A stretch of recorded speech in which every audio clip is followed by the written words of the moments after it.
Hello, my name is Steve Tabor and I'm the administrator of First Senior Care and also vice president.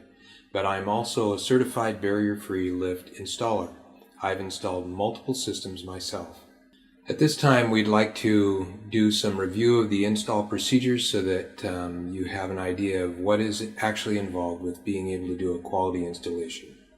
To begin, the normal installation requires that we have either a room layout or some pictures of where we need to actually install. That is used to be able to determine the total number of products that are going to be needed, and we get our order correct so that when everything arrives, the installer doesn't have any problem being able to do the installation. To begin, we prepare by unpacking all the materials that are usually delivered to the location for the install. Then our installer takes and evaluates based on the packing list that he's been provided to make sure that everything arrived in good order.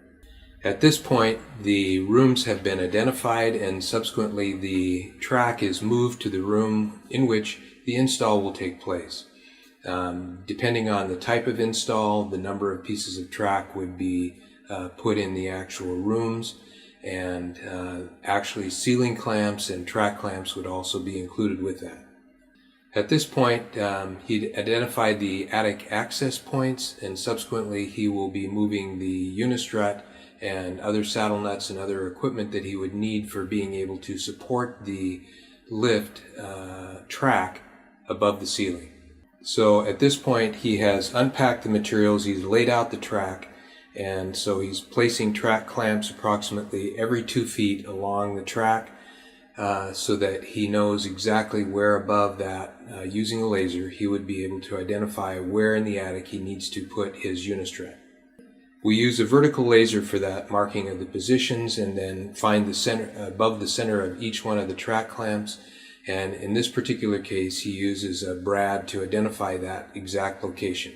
At this point, he would make sure that he is not actually going through one of the truss members up above, and by using a stud finder, and if in fact he is free of that, then he can drill a 1/2-inch hole which will be used for the all thread or bolt to be able to attach to the attic mounted unistrut.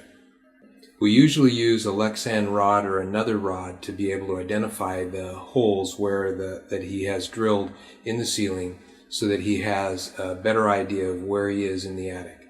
If going parallel to trusses, we have to cross at least 3 trusses with our unistrut, and the unistrut is actually secured to the upstairs trusses or the attic trusses using a screw as well as a washer to make sure that it doesn't move.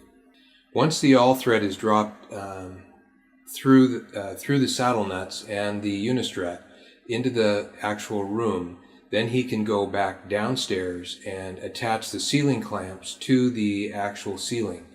At the same time, he would go ahead and put in the actual nuts that are required for the install of the track clamps because there are retainers in each one of the ceiling clamps.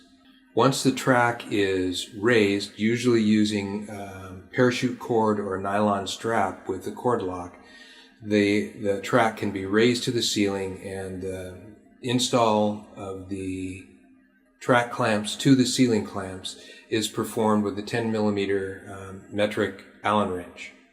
Once the track is secured to the ceiling and the bolts are tight, he verifies level, and then he is ready to be able to put on the lift, or in the case of an H-track, he puts on the secondary cross member that is used for being able to put the lift on that cross member, so that on an H-track system you can cover all of the area between the 2 parallel tracks with the lift and lift virtually all of the room that is installed in. In the case of a single track system, we use a portable lift called a PC2, and this is a track roller bar that rolls in the track and has a hook that the loop on the lift actually goes onto, which allows the person to be pulled upwards. This is a portable lift, and it can go down or it can go up. And it hangs on a hook up above that is shown here. This loop is just put on this hook that is attached to the track, and the lift is then powered up and down. In the event that we're having a C-Series lift installed, as is pictured here, we have brushes on the lift that actually contact copper strip that is in the track. So that when that lift is put in place, we actually are continuously charging the lift, which increases battery life and reduces the maintenance required on the actual lift for battery replacement. In this particular case, we are actually putting on power directly through the copper strip all the way to the lift. So this is video of our technician actually installing that power supply and attaching it to be able to have the continuous power in the central section of the H-track. On the H-track system, it is imperative that actually the two sides of the H are completely level, and subsequently that allows for virtually effortless movement of the center section, and that makes the job of the caregiver much easier, and it just allows the system to work more consistently. Please be advised that barrier-free lifts can only be installed by certified barrier-free installers or a licensed contractor under the direction of a certified barrier-free installer.